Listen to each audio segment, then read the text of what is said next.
सुबह की चाय हो और साथ मैथ हो तो क्या ही प्यारा कॉम्बिनेशन है।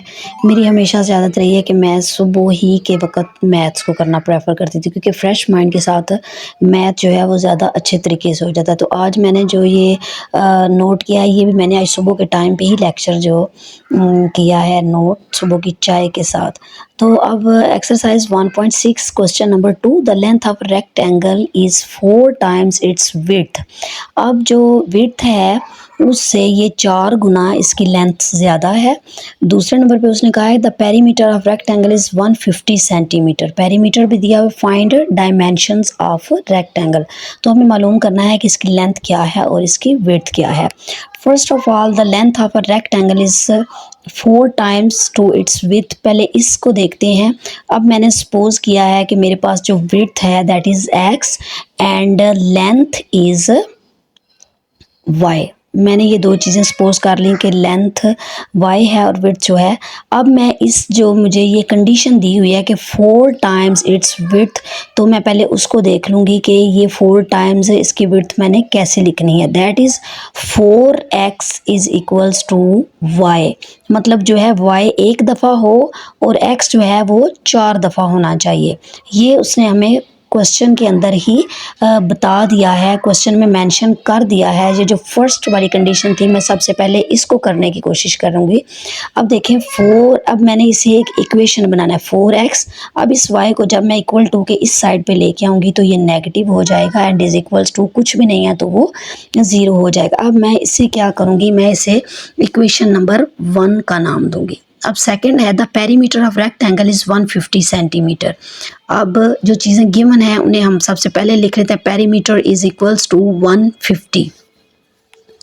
पेरीमीटर मेरे पास 150 है। अब पेरीमीटर का, रेक्टेंगल के पेरीमीटर का फार्मूला क्या होता है, 2 इंटू एक्स प्लस वाई। तो मैंने क्या किया, पेरीमीटर के एग्जैक्ट नीचे ये लिख दिया है 150, उसके अगेंस्ट लिख दिया। ये जो है ये पेरीमीटर का फार्मूला है जो मैंने पेरीमीटर के बिल्कुल नीचे ही लिख दिया है। That is formula of a perimeter of rectangle.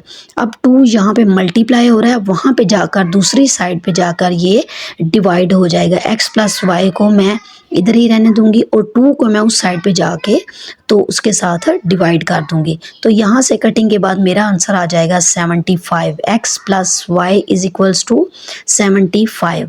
That is called equation number 2। यहाँ से मैंने इक्वेशन नंबर 2 को ड्राइव किया है, यहाँ से मैंने इक्वेशन नंबर 2 को निकाला है। अब देखिए मेरे पास एक इक्वेशन 1 आ गई है, एक इक्वेशन 2 आ गई है।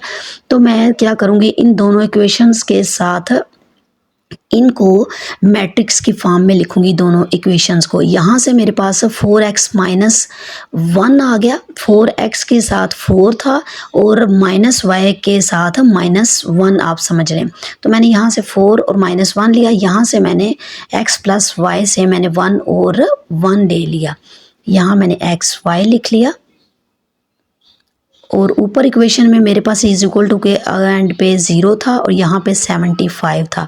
अब देखें, अगर आप मेरे पिछले लेक्चर्स को देख रहे हैं तो ये तरीका हमने पहले भी किया। ये ऊपर वाली चीज़ हमने थोड़ी सी डिफरेंट लगी, लेकिन नीचे से अब ये बिल्कुल सेम उसी तरीके से होगा। आप इसके डायमेंशन जो हैं इन्वेरिएंट मेथड से निकालें या क्रैमर्स रूल से निकालें, ये आप पे डिपेंड करता है। तो मैं क्या करूँगी, मैं इन्वेरिएंट मेथड के साथ यहाँ से निकालूंगी। इसको मैंने x का नाम दे दिया, a का और b का। x is equal to a inverse b।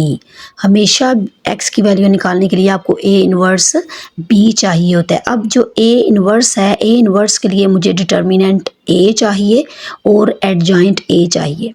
यहाँ से मैंने डिटर्मिनेंट a निकाला। a पहले मैट्रिक्स की फॉर्म में था, यहाँ पे मैंने इसको डिटर्मिनेंट की फॉर्म में लिख दिया। और डिटर्मिनेंट निकालना आई थिंक आपको आता ही होगा। 4 को मैंने यहाँ पे 1 के साथ मल्टीप्लाई किया, 4 1s आर 4। दरमियान में माइनस आता है लेकिन एक और माइनस भी है। -1 को मैंने 1 से मल्टीप्लाई जब किया तो वो माइनस माइनस प्लस हो गया। 4 + 1 5। अब मेरे पास ये नॉन सिंगुलर वैल्यू आ गई है, विच मीन्स इसका सोल्यूशन जो है वो पॉसिबल है। अब मैं यहाँ से निकालूंगी एडजॉइंट a। 4 और 1 की मैं पोजीशंस को चेंज करूँगी और -1 और 1 के सिंबल्स को चेंज करूंगी, पॉजिटिव को नेगेटिव और नेगेटिव को पॉजिटिव कर दूंगी। That is called adjoint A. अब देखें मेरे पास डिटर्मिनेंट ए भी आ गया, एडजॉइंट ए भी आ गया। मैं इस इक्वेशन के अंदर अब तमाम वैल्यूज़ को पुट कर दूंगी। जो वैल्यूज़ मैंने पीछे से निकाली हैं वो इंतहाई आसान तरीका है। आपको जस्ट फोकस करने की ज़रूरत होती है, एक दो फार्मूला अपने जहन में बिठा लेना, बाकी ये क्वेश्चंस बहुत ही आसान है। अब देखें मैंने ए इनवर्स की जगह पे adjoint one by determinant A and adjoint A, ये देखें इनवर्स की जगह पे मैंने ये चीज़ पुट कर ली है। अब मैं इनकी वैल्यूज़ को 1 बाय 1 पुट करूँगी। 1/डिटर्मिनेंट की वैल्यू आई थी मेरे पास 5 और यहाँ से मैंने एडजॉइंट ए को लिख लिया है। एडजॉइंट ए की वैल्यू को मैंने साथ में लिख लिया है।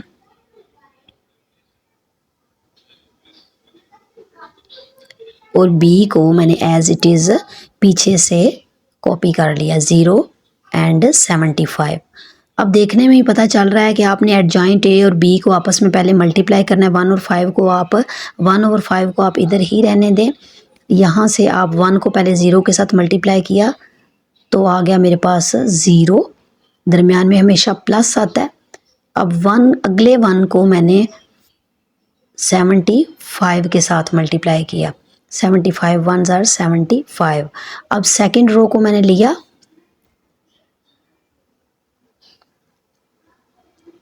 -1 को मैंने 0 से मल्टीप्लाई किया, दैट इज़ 0, फिर प्लस 75 को 4 से मल्टीप्लाई करें तो 300 मेरे पास आ गया। इनको मैंने प्लस कर दिया, 75 और 300 मेरे पास है, सॉरी ये हाँ जी 75। अब 1/5 को मैंने 1 बाय 1 दोनों के साथ डिवाइड कर दिया, 75/5, 300/5। मैट्रिक्स को आपने साथ लिखते जाना। यहाँ से कटिंग के बाद 15 आ गया और यहाँ से कटिंग के बाद 60 आ गया। तो ये मेरे पास x और y की वैल्यू आ गई। x 15 है और y मेरे पास 60 है। आपकी मर्ज़ी है, आप इसको क्रैमर मेथड से भी निकाल सकते हैं और इन्वर्जन मेथड के साथ भी निकाल सकते हैं।